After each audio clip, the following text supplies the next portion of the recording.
Hey guys, and welcome to the third instalment of my monthly audio roundup.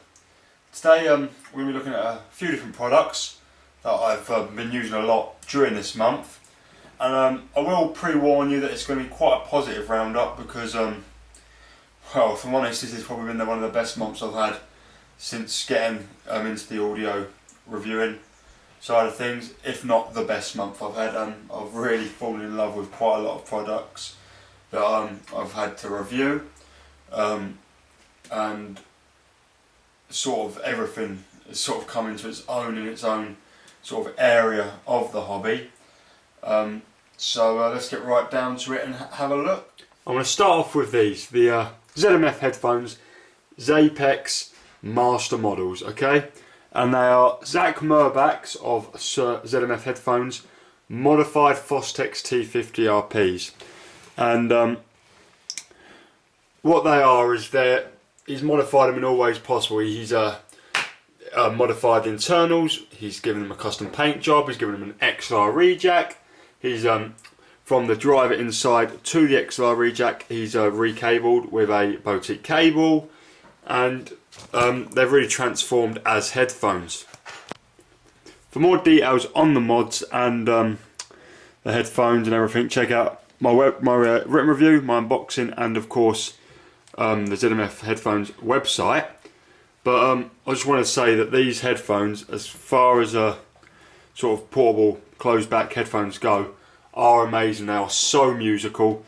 They are deep, really deep, tight, powerful bass that's really nicely in line with the mid-range. The mid-range is super clear, so it's edging on forward, and the treble's really smooth and unfatiguing with a little bit of roll off. The macro dynamics and everything like that, the real big stuff, is really good. The timbre is really rich, and the smaller nuances and the micro details aren't the best. There are more detailed and transparent headphones, but this leads to these being very musical. They can be enjoyed with a lot of genres equally. I've really listened to absolutely everything with these, and I've enjoyed everything I've thrown at them. So for that reason, they're really nice. They've got a soundstage that gets a little bit out of your head, a lot more than a closed back headphone normally does. Really nice left to right imaging, and when you go balance with them, the focus is intense in the centre image and the imaging around that. And they do remind me more of an open back than a closed back headphone. Now, as you can see, I've got two here, and on the left we have the V1, and on the right we have the V2. The V1 is their classic more balanced tuning, and the V2 is their bass tuning, but it's still not a bassy headphone.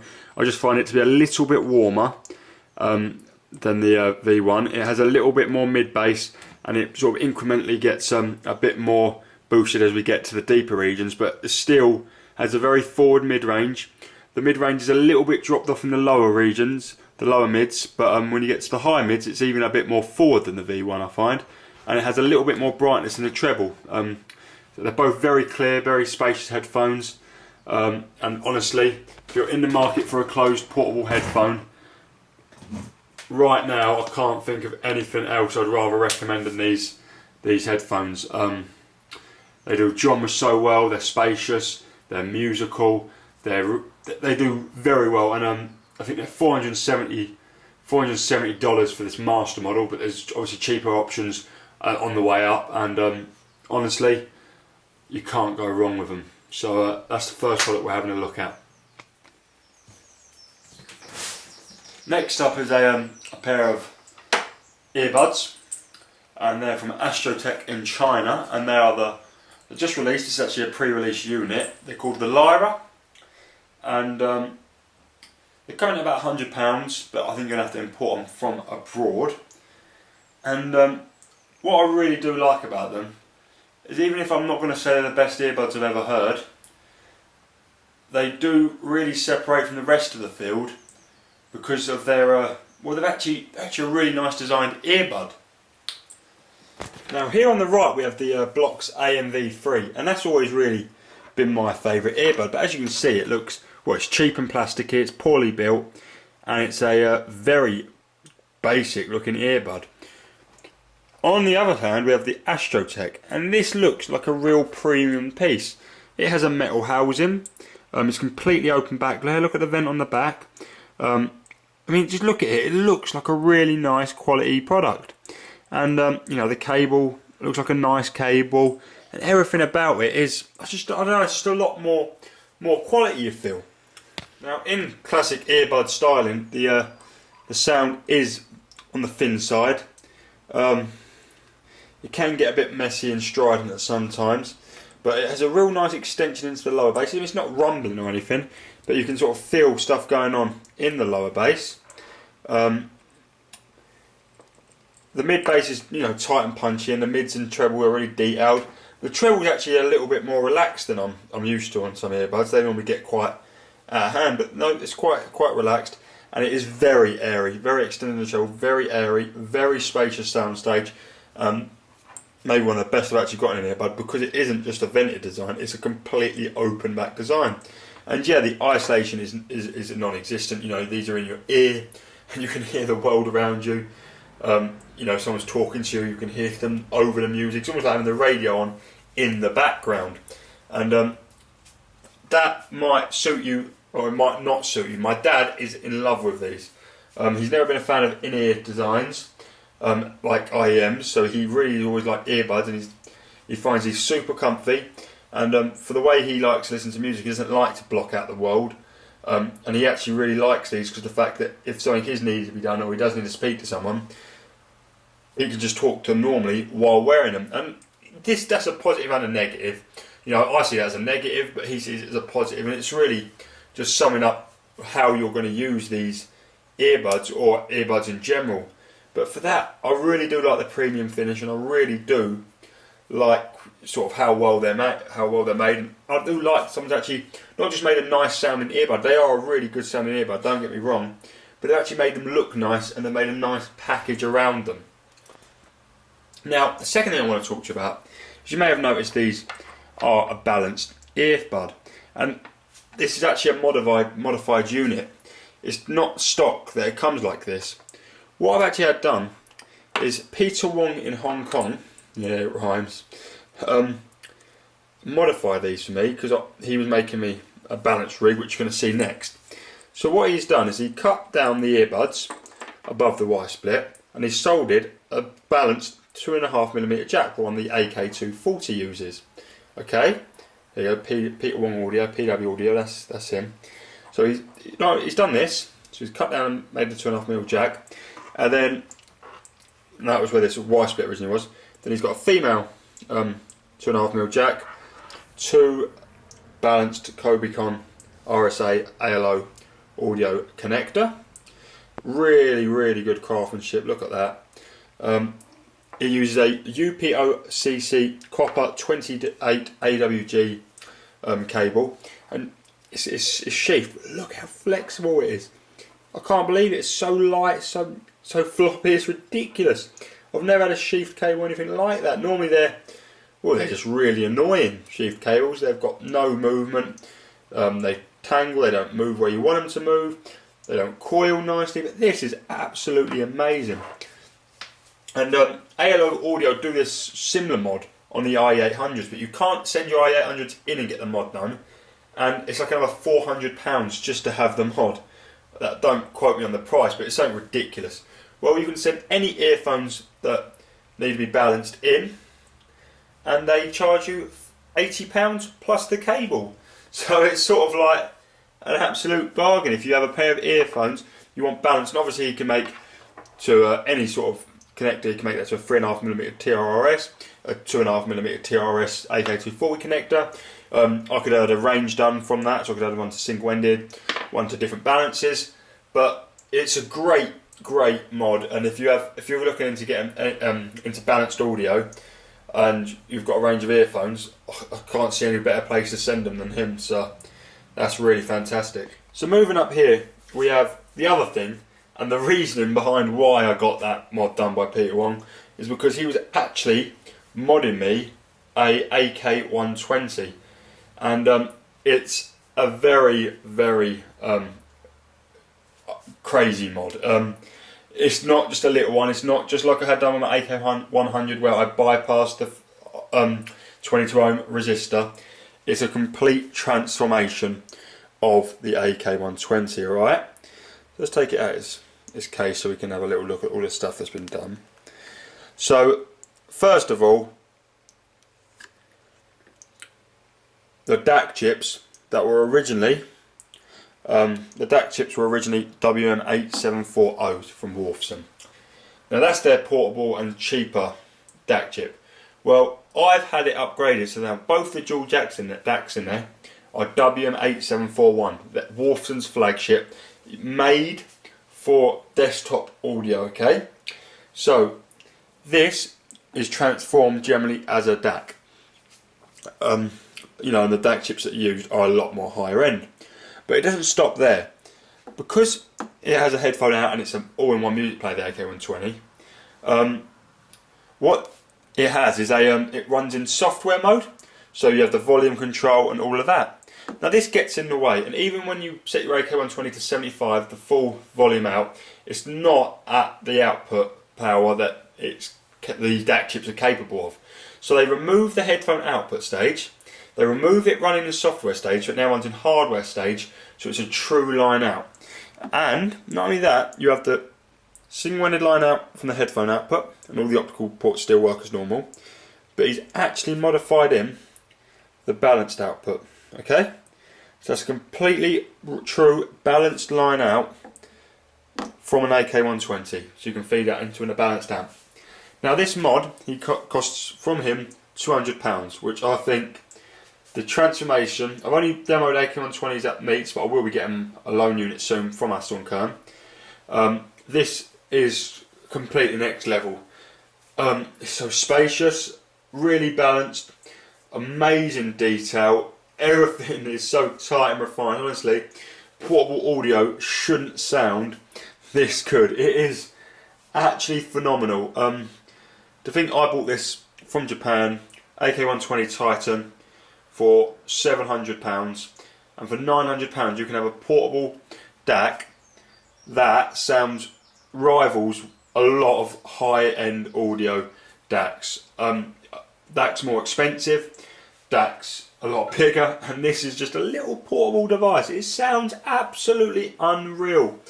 And Peter Wong has done a fantastic job with it.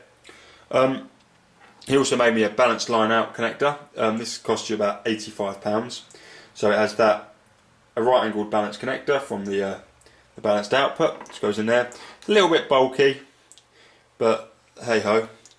And then there we go, we have the RSA Cobacon jack, which goes into your balanced amp of choice. I will just say one quick downside to this actually is the battery life is considerably less because it's using desktop DACs. You get about 5 to 6 hours out of it, but I think that's no problem personally because I charge overnight and I'm going to struggle to get 5 to 6 hours done in a day. So my balanced amp of choice with the AK120 or the PWAK120 is, that's connected in there, the ALO RX Mark IIIB. It's a fully balanced amp. We have the balanced input there. Just switch it to the balance switch, and then on the other side we have the balanced and single-ended out. 3 settings of gain, a bass boost switch and a volume switch. This is a bit of a dated amp now because there is an upgraded model, and I find it to be really good when driving high power stuff. With the ZMFs we looked at earlier, oh my god, it is magnificent, the amp. But with IEMs, you have quite a bit of hiss, which can become annoying. But it is a great sounding amp, nonetheless. As a portable rig, I'm mainly just talking about the DAC. I've been using it with other amps in single-ended. That's the only fully balanced amp I have. But obviously, I've got other single-ended amps, and I've tried, and it's just phenomenal. I'm using this as my reference portable rig now, and I'm ever so happy with it. It is referencing the fact that it sounds epic. Like it doesn't bottleneck like a headphone in any sort of sense, and I can't believe how good my sound is now when I'm on the go.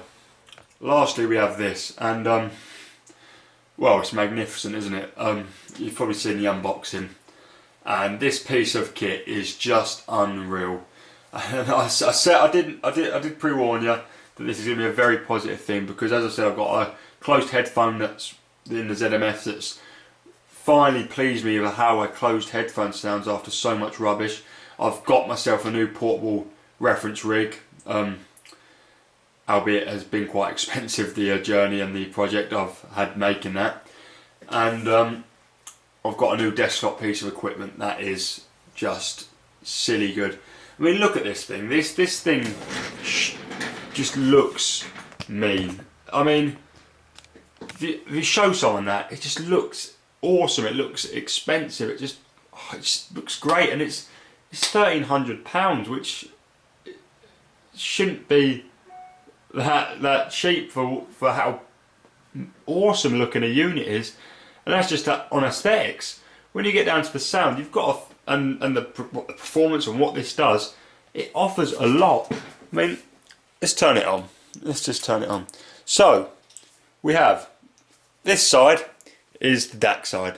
It's a preamp because it's got volume. If you set it to the volume to set the volume to 59, it should include a remote, which is really cool. Set the volume to 59, and it works as a pure line out. So that's just the line out setting now. So it's connected up to my Quest with balanced inputs, and the DAC section is transparent with an amazing tonal balance, and it just really complements the Quest. Comparing it to my Rain Audio X3 DAC, which is pretty much the same price for just the DAC, and it just makes it sound so lifeless. Makes my Rain sound like it lacks musicality, soundstage space, and it just isn't as nice. You know, this is this is great as a DAC, and that's just one of the things it can do. So you can then mute that side. I like the mute button because I do use both sides, and I do use both sides to compare. And on the other side, we have the headphone side. So we can again mute that, and we have the volume there. We can obviously change volume on the unit as well, but I don't like to get my fingerprints on it, so I use the remote. And we have a single-ended and a fully balanced 4-pin XLR headphone output. Okay, so the single-ended output is awful. I'll tell you that right now. If you plan on using this as a headphone output, as a DAC and a headphone amplifier, which I truly recommend, don't use the single-ended output. It's got 100 ohms output impedance, which screws frequency responses of headphones. It's not pleasant, honestly. And they're quite open with this. They said they didn't spend a lot of time with it, but they actually spent a lot of time with the balanced output, the 4-pin XLR balanced output, and that sounds great. And it actually sounds better with my Hi-Fi Man HE500s up there above it than the Quest does with that DAC. The balanced output has a 5 watt per channel at 32 ohms, I think, which is great. More than enough overhead for the Hi-Fi Mans, and it really does sound good. It drives them with such authority and such prowess that you really are getting a great sound, and that's what's great. Not only is it a great DAC, it is a great all-in-one unit. It's a headphone amplifier, it's a DAC, it's everything. And possibly one of the reasons why the headphone amplifier is really quite good is the fact that, well, they say the headphone amplifier doesn't exist as such. And I will explain a bit more like that, but their reason behind that's so good is, you know, I've been talking to Peter Bradstock at Double Helix Cables, and he said that his ultra short adapters are so good, which are like you can have one from a Kobicon balance to a single-ended, for example, and it's literally a single-ended jack with a balanced female connector on the other side and no cables inside. It's all jointed. He said it would always be better than an adapter cable because there's no cable, and no cable is better. And I think what BMC have been saying to me is that sort of principle applies with the fact that there's no real headphone amplifier stage, and you have the DAC stage, and it goes into an IV conversion, and the IV conversion is pretty much then linked up to the output. There's no real headphone amplifier stage, and maybe that's it. I don't know. But that's just one of their technologies of a lot of technologies that goes on inside this DAC. But yeah, whatever it's doing it right. And I use it linked up with Audivana Plus. I use it. It does DSD and double DSD, which I've been using. It sounds absolutely unreal, honestly. DSD is so good. I've been downloading so much of it because it sounds so good. And I've been using it around the back with, so I can get it in the shot. I've been using it with their, you can sort of see it down there, with their pure USB 1. Well, that's it, but you can't get a proper good view of it. With their pure USB 1 USB cable. I've not had a chance to really compare it to any other USB cables I have to see what it's doing, but that rig right there is phenomenal. So yeah, that's what I've had to look at this month, and I know, and I apologise for it being positive, but I can't help that I've really been enjoying the you know, everything I've had, from the ZMFs to that new reference rig I've got, and to this, which is a amazing DAC, amazing headphone amplifier. And look at it, it's just a boss of a unit, isn't it? I'm half tempted to write my written review as this thing is dense, because it's just powerful, it's just great. So yeah, that's my March roundup of my website, www.inearspace.co.uk, which you should then check out as well for the written reviews, which are a lot more in depth. Thanks for watching the video. Please thumbs up it, please subscribe, please tell your friends, and I'll see you next month. Well, or next video.